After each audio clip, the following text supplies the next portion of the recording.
Olá a todos e a todas, tudo bem com vocês? Quero agradecer o feedback, o que vocês têm nos postado, sempre pedido de aula, pedido de temas. Nós estamos aqui para isso. Não se abatem, pode perguntar, né? Lá no Instagram, que nós respondemos e tentamos tirar as dúvidas, se soubermos, lógico, né? Lógico. Então nós vamos para a nossa 10ª aula falar sobre formas, prazos e comunicações dos atos processuais. Tá certo? Muita gente tem me pedido sobre tutela antecipada. Nós vamos falar sobre tutela antecipada. Como também nós vamos falar sobre as audiências de mediação e conciliação, que é muito importante, que muita gente ainda tem um pouco de dúvida acerca delas, tá certo? E a importância delas é de uma importância fundamental para o nosso direito atual, ok? Então, na nossa 10ª aula, nós vamos tratar desse tema que é muito interessante e que sofreu uma influência muito grande pelo momento que nós estamos vivendo, pela internet. Então, os meios eletrônicos praticados hoje no direito, eles vieram para ficar. Não vai haver nenhuma mudança substancial nisso. Aqui, nós temos que nos ater a essa modificação, porque ela fica para sempre e vai sofrer as alterações. Inclusive, e suscita aquelas dúvidas se o direito a profissão de advogado vai existir ainda, porque tem aquelas dúvidas que daqui a 20 e 50 não vai haver. Tolice, eu acho que nossa profissão vai continuar com uma profissão de suma importância para a sociedade como um todo. É aquele que traz até uma paz social, né? Não só a saúde traz paz social, mas você tem um processo, você tem um conflito, é horrível para você. Mentalmente você não consegue dormir. Então, o advogado é aquele que tenta dirimir isso. Ok, pessoal? Bem, lembre-se que essa aula, nossa 10ª aula, será postada no Instagram todas as quintas-feiras, assim também como lá no nosso canal do YouTube. Jales Figueiredo, dê o like, se inscrevam e dissemine isso aqui, para a gente tentar desmistificar. E a nossa tentativa é essa, tentar tirar aquela linguagem tão processual, tão dura, fazer com que as pessoas entendam. Eu estou me lembrando aqui de um grande juiz, um grande desembargador federal, Dr. Hugo de Brito Machado, que ele sempre dizia que a sentença que ele fazia era para o jurisdicionado e nunca para advogado ou o próximo juiz que vá se olhar, mas sim a pessoa que tinha direito àquele direito material que ele estava pleiteando. Então a sentença é para ele. Então a gente vai tentar fazer umas aulas que é para você tentar, né, criar um organograma na sua cabeça de como um processo, tá certo? Então o Código de Processo Civil trouxe algumas coisas novas e nós vamos dar uma olhada nisso. Primeiro, nós temos que saber o que é ato processual e o que é fato processual. O que é ato processual, pessoal? São atos jurídicos, com validade jurídica que você pratica fora do processo e que tem validade dentro do processo. Olha ali. Como? Uma cláusula de eleição de foro, a cláusula arbitral. Então são atos que você praticou fora do plano processual, mas que influenciam o plano processual. Tá bom? E o fato processual são acontecimentos quando já há vigência do Código de Processo e que influenciam no próprio processo. Então acontece dentro do processo, mas influencia greve dos servidores, a morte de uma das partes, e são atos involuntários das partes. Você falece, aí vai ter que substituir ou fazer sua sucessão. Tá ok? Então a gente tem que ter esse plano na cabeça. Outra coisa, pessoal, que é interessante é as formas dos atos processuais. A gente sabe que pela internet algumas coisas aconteceram e mudaram, ok? Mas vamos tentar de alguma forma trazer isso. Então a forma dos atos processuais são atos processuais, atos que acontecem de forma ordenada e que nos dá uma segurança jurídica. O que é isso, professor? Vamos lá tentar começar a forma. Ora, você sabe que tem petição inicial, você sabe que tem citação, contestação, se trouxer direito novo na contestação, a réplica, ao despacho saneador para você definir objetivos, aí a perícia, depois a audiência, aí vai todo desenrolar, ou seja, há uma forma do processo ser feito, senão seria um samba do crioulo doido. Então a gente tem que ter, né, esse momento para isso. E detalhe, esses atos também tem que sofrer prazo, né, para você cumprir, tem que sofrer preclusão, senão não termina nunca. Então o processo ele tem que ter começo, meio e fim. E a forma, ele ordena isso. Então a lei, né, e regra, o Código de Processo Civil regra como esses atos são praticados. Agora, a gente tem que saber que primeiro todos os atos são públicos, ok? Também não podemos esquecer que não só são públicos, né, eles também têm segredos de justiça. O artigo 189, ele traduz isso para nós. Por que ele nos traduz, pessoal? Porque os atos são públicos, mas tem algumas coisas, alguns processos que eles não precisam estar públicos. Por quê? Porque trata da intimidade, há interesse social e público disso. Ora, quando você se divorcia, caso de adoção, alimentos, tudo isso há de se ter um segredo de justiça, ok? E dados que são protegidos pela Constituição. Eu sempre falo que quando você vai juntar o seu imposto de renda, eu peço ao juiz para tornar aqueles documentos, que é só para ele examinar, como segredo de justiça. É esse artigo 189 que diz que o juiz, ao ter a sua intimidade, os seus dados de intimidade, ele torna aqueles documentos segredo de justiça, ok? Então a gente sempre tem que ter em mente isso, ok, pessoal?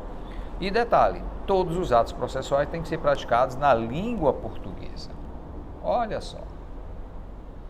Então por quê? Porque se você juntar um documento em língua estrangeira, ele tem que ser traduzido, tá certo? Então é um tradutor oficial que você vai lá para dar a veracidade daquele documento, tá certo? Então você sabe que os atos processuais, a forma, ela tem uma forma de ser praticada, ok? Para dar um andamento, uma certa coerção naquilo que você vai dar, coercitividade, você saber aonde está cada coisa, que momento vai ser praticado, vai dar um lineamento nisso tudo, ok? Que ele é praticado em língua portuguesa e que todos os atos praticados no processo são públicos, excluindo aqueles que são da sua intimidade, que versem sobre casamento, alimentos, tudo isso, ok? Então nós temos que ter essa negociação. Também, pessoal, fala de arbitragem, o código também fala de arbitragem, que é um cumprimento de uma carta arbitral, certo? Se for estipulado o seu segredo de justiça, ok, ele tem que ser excluído isso, ok? Bem, agora, será que a gente tem que se prender a essa forma rígida que a lei nos traduz? Não, pessoal. O código também, ele nos dá a forma, mas também ele dá a válvula de pressão. Por quê, pessoal? Porque a lei trata do princípio da instrumentalidade das formas, que está lá no artigo 277, que ele diz que quando a lei prescrever determinada forma, o juiz poderá considerar válido o ato que seja realizado de outro modo e alcançar a finalidade. Ora, a lei ela não é tão dura para você se prender a ela e querer nulidade de todos os atos processuais. Ele diz, atingiu a finalidade do processo? Ok. Trouxe prejuízo à parte? Não. Então, alguns atos podem ser validados pelo juiz. Onde está isso? No 283. O 283, ele diz que se houver um erro de forma, que poderá causar até anulabilidade dos atos, que não possam ser aproveitados e que eles poderiam ser praticados, e forem necessários a fim de resguardar a prescrição, eles são validados.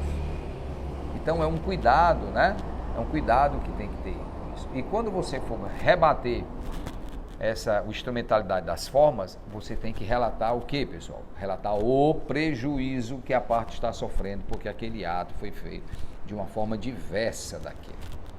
Acontece muito o nome não ser o correto, o endereço não está feito de forma correta, mas chegou no tempo exato da citação ou da intimação, ela não seguiu aquela regra, ou seja, uma penhora foi feita no sábado, mas não trouxe nenhum prejuízo a quem sofreu a penhora. Então, por que anular esse ato? Para fazer de novo, se prender a essas regras, a gente tem que desmistificar isso. Então, e a lei lá no 283, ele diz quando os atos podem ser aproveitados ou não. E o prejuízo é o ponto central. Se você olhar a jurisprudência, você vai ver. O ato do prejuízo não foi apontado. Não aconteceu o prejuízo e você tem que apontar o prejuízo. Tá certo, pessoal? Uma outra coisa interessante contra a forma é o que tem chamada cláusula geral, chamada de negociação processual. Onde é que está isso? Lá no artigo 190. que ele diz, pessoal, que as partes, né, que são maiores, capazes, eles podem mudar o procedimento para ajustá-lo à sua conveniência, inclusive, né, de direitos indisponíveis, como alimentos. É um direito disponível seu, você tem que ter. Aí você pode negociar o valor do alimento, certo? Então, essa cláusula é uma novidade trazida no Código de Processo, que inclusive mudou até o chamado calendário processual, onde as partes podem, na negociação, cuidarem disso. E detalhe, essa cláusula de negociação pode ser feita em todas as fases do processo, inclusive em recurso. Isso já se fazia anteriormente. Aí o que veio acontecer? Ele veio configurar essa regra, tá certo? Aí o que é que você faz? Você suspende o processo, tá lá no 313, inciso 2º, você convenciona e ali você vai, né, diante do 373, ver o que é que você pode fazer isso, né? Então, inclusive, até o direito indisponível da parte. O 373, lá no parágrafo 3º, dá só uma olhadinha para conferir. Ele fala recair sobre o direito indisponível da parte. Então, você pode conveniar isso. Tem esse contrato, essa contratação não está sendo muito usada, mas vamos usar, pessoal, que a gente pode mudar o calendário, né? Porque a gente, como diz Kenneth Galbraith, o difícil não é aprender coisas novas e esquecer as antigas. E às vezes a gente se prende muito às antigas.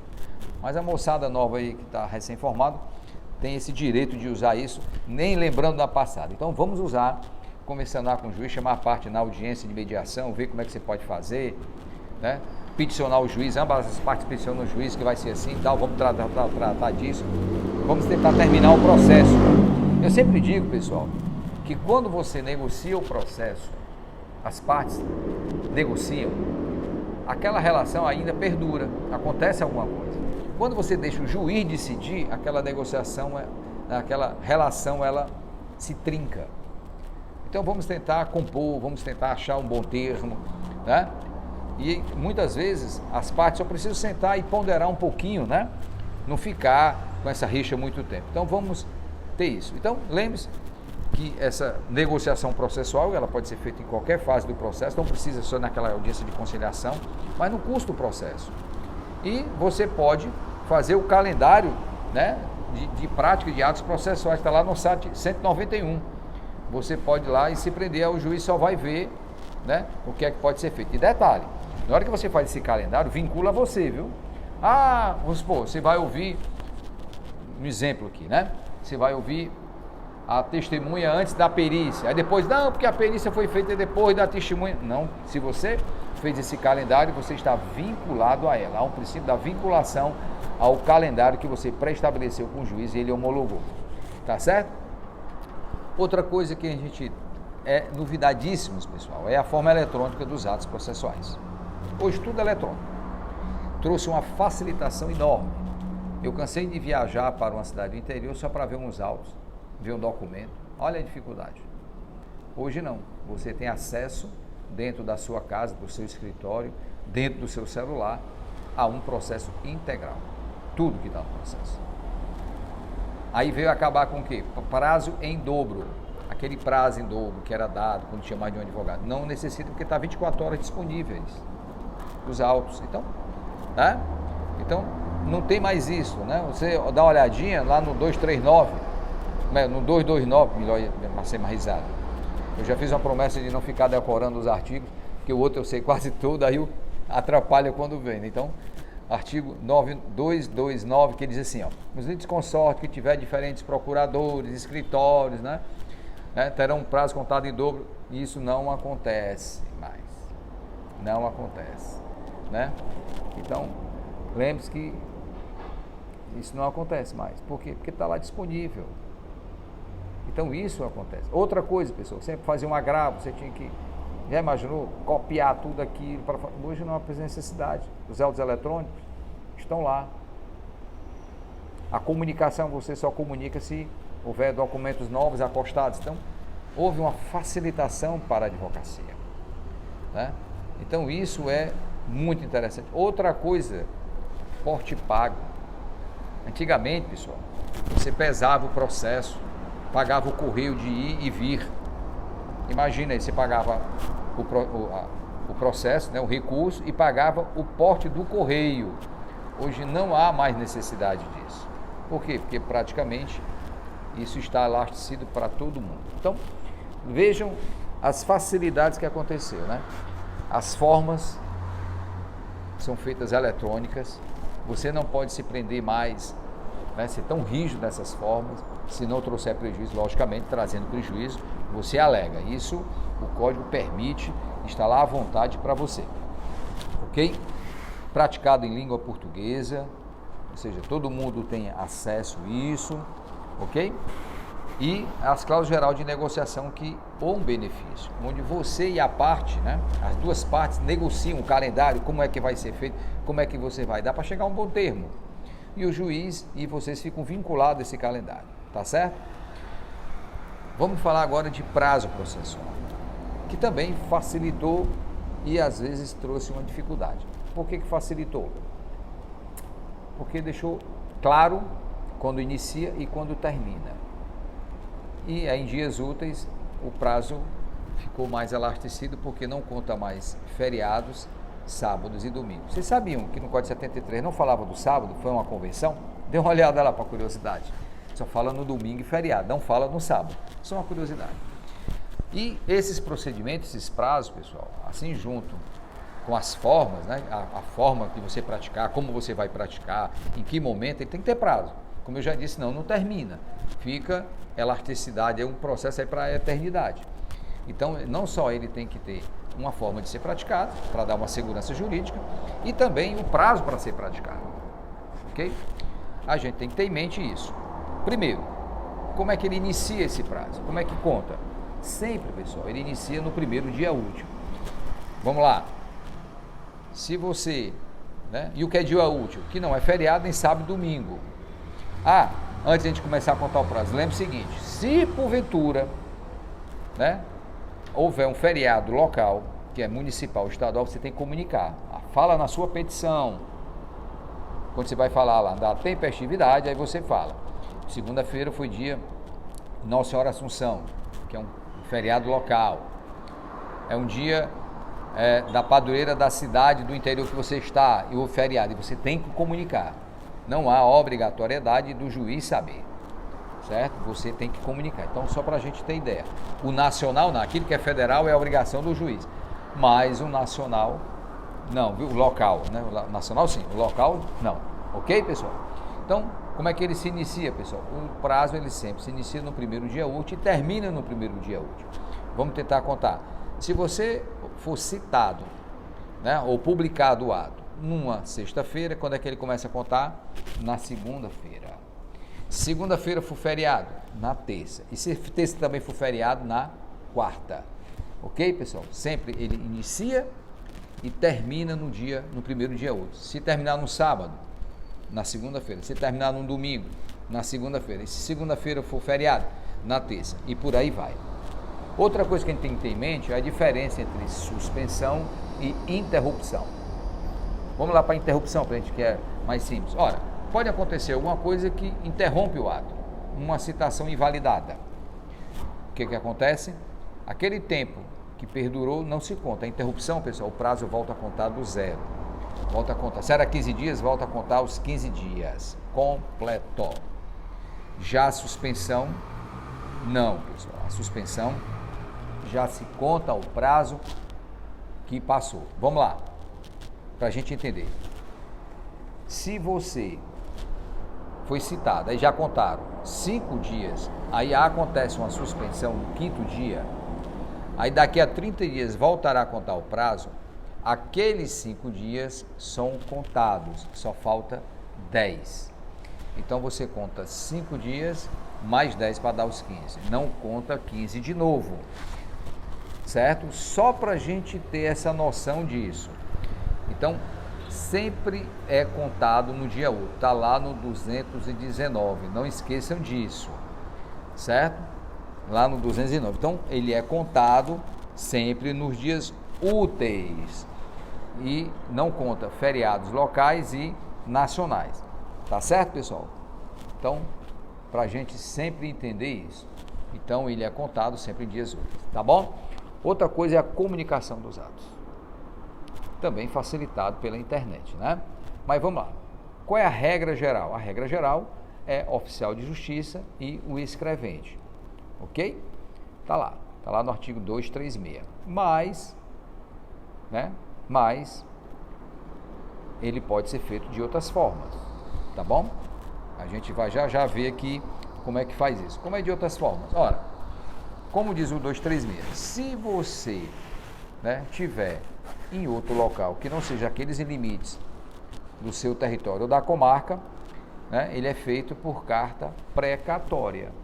É um juiz pedindo ou mandando outro juiz praticar um ato processual, ok? Sempre preste atenção nisso. Então, se o juiz está numa comarca e quer que o outro ato tem que ser praticado em outra comarca, tipo ouvir uma testemunha, fazer uma citação, ele manda lá uma carta chamada precatória. Se for em outro país, aí é chamado de carta rogatória, entendeu? Então, sempre preste atenção nisso, Outra coisa, pessoal, que também ele pode ser admitido, que praticado atos processuais também, certo? Por videoconferência. Está também no 236, no parágrafo 3º, ok? É por isso que as audiências têm validade. A videoconferência, eles são atos praticados de uma forma válida, tá certo? Então, lembre sempre disso, pessoal. Então, quando um ato processual tem que ser praticado fora do território da circuncisão daquele juiz, for noutra comarca, ele manda por carta precatória, ou no outro estado. E carta rogatória, pessoal, é em outro território, em território estrangeiro. Vai, por esse órgão de competência diversa. Então, onde está isso? Lá no 237, pessoal. Lá no 237 tem falando nisso, ok? Então, lembre-se sempre esse momento aqui de como essas cartas, elas são expedidas, sempre por ordem do juiz ou do tribunal. Outra coisa, pessoal, interessante, que está lá no artigo 262, que é chamada a carta que tem caráter itinerante, ok? Ele pode ser comunicado a um juiz diverso do que dela consta, a fim de praticar o ato, ou seja, a carta que você manda, ela tem um caráter itinerante, ela pode, antes ou depois de lhe ser ordenado o cumprimento, ser encaminhada a juízo diverso do que dela consta, a fim de praticar o ato. Então, sempre essas cartas, elas são itinerantes, tá bom, pessoal? Então, põe isso na sua cabeça que a comunicação ela é feita, e normalmente elas são feitas por publicações no diário. Então, você recebe as publicações, se você tiver vinculação com o processo, a publicação, ou seja, a internet hoje, ela avisou. É por isso que estamos fazendo um cadastro, que você tem que colocar os e-mails das partes. Lá no 319 tem isso, você tem que colocar os e-mails. Se você não souber, você bota sem e-mail, mas por quê? Porque vai haver essa intersecção. Muitas coisas, pessoal, já são feitas por e-mail, especialmente nos órgãos públicos. As pessoas estão recebendo lá por e-mail. Isso vai ser cada vez mais solidificado no nosso meio, Outra coisa que tem que saber é o que é citação e intimação. Pessoal, infelizmente, muita gente às vezes tem dúvida do que seja essas duas notícias, Uma notícia, a citação, é a pior, Que é dizendo que alguém está pleiteando algo, uma obrigação contra você, Aí você já fica meio tristinho, Lógico. Então, a citação é o ato pelo qual um juiz, está lá no 238, que alguém está lhe executando ou está entrando algo contra você, pleiteando algum direito material, que você tem que tomar ciência. E a intimação, lembre-se que está lá no 269, é o ato pelo qual você tem ciência de um ato do processo, é um ato que você tem para promover, ok? Então, lembre-se sempre disso. Então, o que é a citação? É uma má notícia, que é uma informação e uma possibilidade de reação, como está lá no 238, Então, a citação é isso. Já a intimação, não. Vai dar ciência a você de algum termo ou ato do processo, ok? Até porque, se você prestar atenção, na citação já está contida uma intimação, que você tem que fazer alguma coisa, Então, como eu já falei, a citação ela tem pela regra pela regra, o correio. Onde é que está isso, pessoal? Lá no 247, que ele diz: a citação será feita pelo correio para qualquer comarca do país, que é aquele caráter itinerante, né? Ok?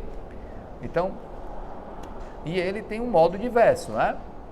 Modo diverso, né? Quando for citado, foi incapaz, uma pessoa de direito público, né? Residir em local não atendido pela entrega domiciliar, né? Ou quando o autor justificando que é de outra forma. Às vezes, acontece muito, né? Você vai e não consegue pegar a pessoa, você manda por oficial de justiça para fazer a hora certa, suponhamos. Aí você justifica porque que você quer de um modo diverso da citação pelo correio. Então, saiba sempre isso, né? E detalhe, pessoal, normalmente tudo que é de intimação é feito pelo correio. Lá no artigo 272 ele esmiuça tudo isso, tá? Você dá uma olhada nisso, tá certo, pessoal? Então, a aula hoje ficou um pouquinho extensiva porque o tema é extensivo. E olha que eu tentei, né, desmistificar, tentar falar nisso aqui. Mas antes de tudo, quero agradecer a vocês. Estamos à disposição. Dê uma olhada no código, não deixe de olhar o código, né? Para você aproveita essas aulas que eu dou aqui, esses pequenos etapas para examinar o código e compreender um pouco aí, tá bom? Até a próxima aula. Quero agradecer a vocês. Um abraço e fiquem com Deus.